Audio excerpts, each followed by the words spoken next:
नमस्कार, मैं हूं आपके साथ अनुष्का और आप देख रहे हैं प्रॉम्प्ट टाइम न्यूज। आदर्श ज्ञान भारती सरदारपुर नोएडा के प्रबंधक से शिक्षा व्यवस्था पर हुई खास चर्चा। देखिए इस रिपोर्ट में।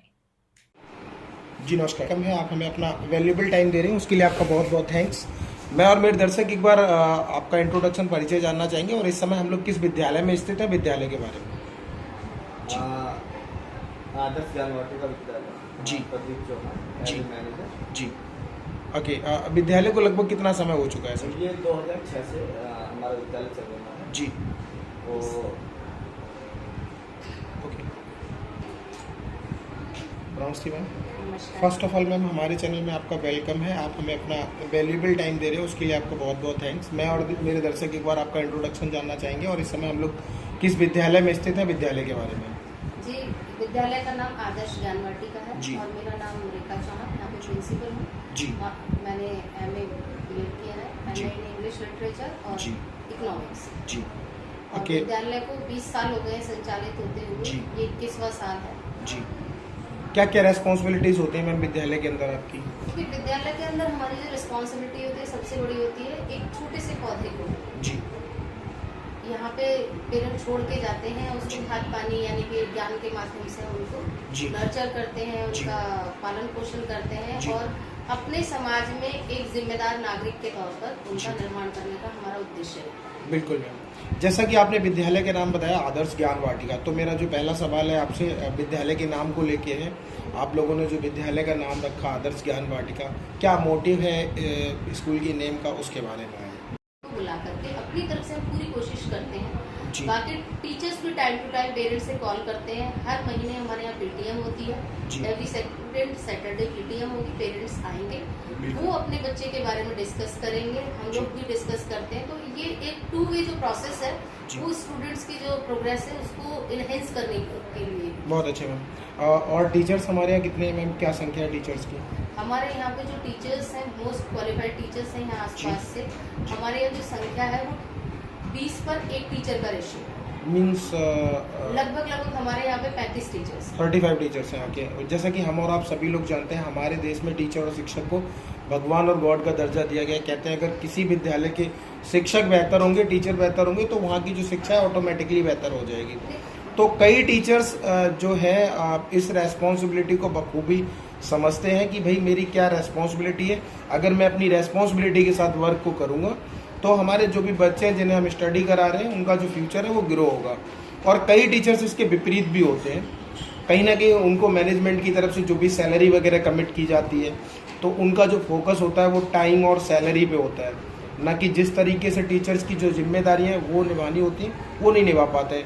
तो हमारे यहाँ टीचर्स की हायरिंग किस तरीके से होती है और टीचर्स को किस तरीके से आप लोग जज करते हो, क्या मीटिंग शेड्यूल्स होते हैं टीचर्स के लिए, उसके बारे में? देखिए, हमारे यहाँ पे टीचर्स को हम लोग सबसे पहले उनका एकेडमिक्स में देखते हैं कि उनकी जी। क्वालिफिकेशन क्या है। जी। तो हमारे यहाँ जितना भी स्टाफ है वो जी। क्लासेस के अकॉर्डिंगली, जैसे नर्सरी को दिए है तो NTT मस्ट है। जी। इसके बाद में 1st to 5th के टीचर्स होंगे या तो BEd है या DLEd है या NPTT किए हुए हैं। बिल्कुल। कई बार क्या होता है टीचर्स बहुत टैलेंटेड होते हैं और जी। ट्रेनिंग उनकी नहीं होती है। जी मैम। तो उन लोगों को ट्रेनिंग भी हम लोग प्रोवाइड कराते हैं। इस टाइम भी हमारे 4 टीचर्स जो है NPTT कर रहे हैं। जी। तो क्लास टीचिंग में ये लोग रिलैक्स हो जाए। तो जो टीचर्स हैं उनकी हायरिंग, उनकी एजुकेशन पर, उनके साथ में हमारा मतलब 3 टीचर्स का एक पैनल बैठता है, उनके साथ में बात करते हैं हम लोग। जी। डिस्कशन होता है, उनका इंटरव्यू लिया जाता है। जी। रिटन टेस्ट भी होता है जी। क्योंकि उनकी राइटिंग स्किल्स अच्छी होनी Definitely। चाहिए। उनकी राइटिंग अच्छी नहीं होगी ब्लैक बिल्कुल। बोर्ड पर तो बच्चे कैसे सीखेंगे। बिल्कुल बिल्कुल। उनकी प्रोनाउंसिएशन किस तरीके की है, उनकी खुद जी। की नॉलेज कितनी है। जी। सिर्फ ये नहीं है कि उनके पास में डॉक्यूमेंट ही देखे जाएंगे। डॉक्यूमेंट फर्स्ट है, सेकंड उनका, फिर उसके बाद में उनकी डेमो क्लास होती है कि बच्चों बिल्कुल। के क्लासरूम में उनका कितना कंट्रोल है जी। बच्चों पर। कई बच्चे में जी बहुत अच्छे होते हैं बट कहीं ना कहीं उनके अंदर एक डर होता है, वो अपने टीचर से क्वेश्चन पुट अप नहीं कर पाते हैं। तो इन कारणों की वजह से जो बच्चा आपका परफेक्ट होता है वो कहीं ना कहीं वीक होता चला जाता है। तो जो बच्चों का डर है वो आप लोग कैसे निकालते हैं और कैसे असेंबली में बच्चों को मोटिवेट करते हैं, किस तरीके से, उसके बारे में? देखिए, असेंबली में हम हर बच्चे को ये मोटिवेशन देते हैं। देखिए, जो ये हमारा एरिया है जी। ये क्या है कि पेरेंट्स दोनों ही वर्किंग है जी। और बाहर से आकर के रहने वाले लोग ज़्यादा हैं। जी। इस क्षेत्र में और बहुत मतलब गरीब लोग हैं, जी बहुत पैसे वाले लोग नहीं हैं, तो हमारा मोटिवेशन सबसे पहला बच्चों की तरफ ये रहता है कि आपके पेरेंट्स आप लोगों के लिए कर रहे हैं, आपको अपने लिए कर रहे हैं। जी तो जब तक बच्चों को हम मोटिवेट इस चीज़ के लिए नहीं करेंगे कि आपको पढ़ना है, क्यों पढ़ना है ये भी हमें बताना होता है। उसके साथ में हम डिसिप्लिन में भी मोटिवेट करते हैं कि आप लोग टाइम से आएंगे तो आप जीवन में कामयाब होंगे। बिल्कुल। जैसे ही मैम सेशन स्टार्ट होता है तो कहीं ना कहीं बहुत सारे स्कूल्स होते हैं, बहुत सारे क्वेश्चंस भी पुट अप होते हैं, वो खुद से ये डिसाइड नहीं कर पाते क्योंकि स्कूल्स कई सारे होते हैं कि मैंने किस स्कूल में एडमिशन कराना है बच्चे का। तो पेरेंट्स को आप कैसे गाइड करना चाहते हैं, किस तरीके से एडवाइस देना चाहते हैं ताकि वो बेहतर स्कूल में एडमिशन करें? देखिए, हम अपने स्कूल की जो इंफ्रास्ट्रक्चर है उसको शो करते हैं पेरेंट्स को। अगर हम उनको ये भी बताते हैं कि जब आप कोई भी पेरेंट स्कूल के लिए आता है यहाँ पे एडमिशन के लिए, तो भी कहते हैं बेशक से आप हमारे यहाँ एडमिशन नहीं कराएं, लेकिन आप स्कूल में अपने बच्चों का सबसे पहले तो आप ये देखिए कि बच्चों के बैठने की क्या व्यवस्था है, बिल्कुल कितने बच्चों का सेक्शन है। तो हमारे यहाँ पे 28 से लेकर के 32 बच्चों का सेक्शन रहता है।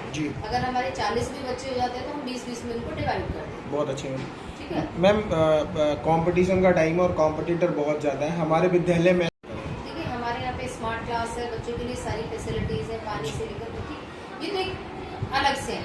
लेकिन हमारा जो स्टाफ है वो मैं जो मानती हूँ, यहाँ आसपास के जितने भी 8th क्लास तक के एफिलिएशन वाले स्कूल है, हमारा स्टाफ मोस्ट क्वालिफाइड होगा यहाँ पर और डेडिकेटेड भी है। मैं अपने स्टाफ को लेकर के ज़्यादा श्योर हूँ कि वो हमारी यूएसपी है जी, और जो कि बच्चों के लिए स्टाफ ही होना जरूरी है।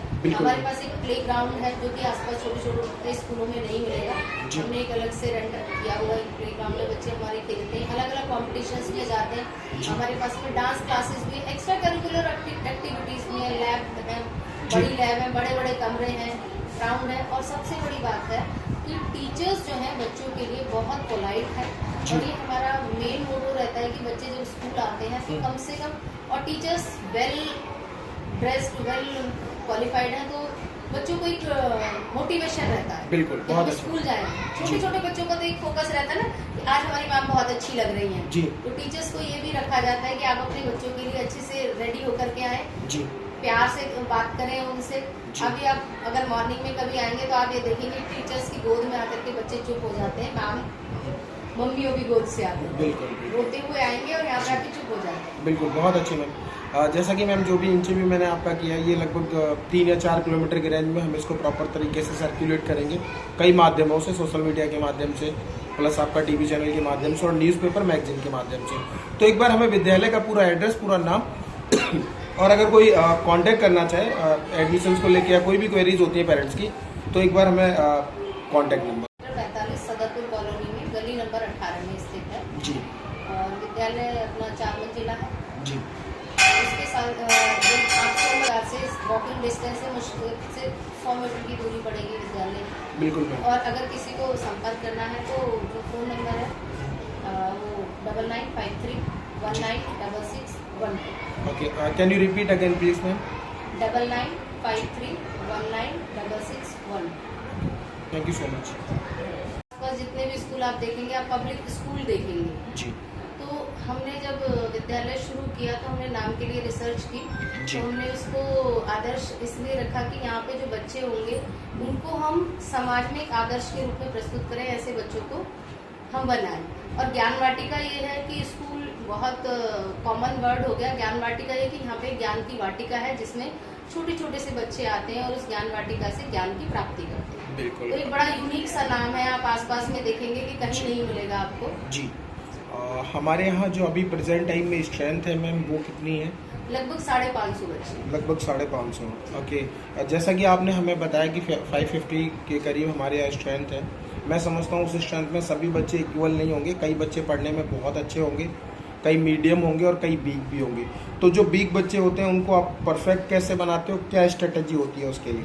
देखिए, जो ज़्यादातर बच्चे जो कमज़ोर रह जाते हैं पढ़ाई में, उनका सबसे बड़ा कारण होता है कि उनकी अटेंडेंस बहुत कम होती है। जी, बच्चे स्कूल कम आते हैं इसलिए वो एकेडमिक्स में पीछे रह जाते हैं।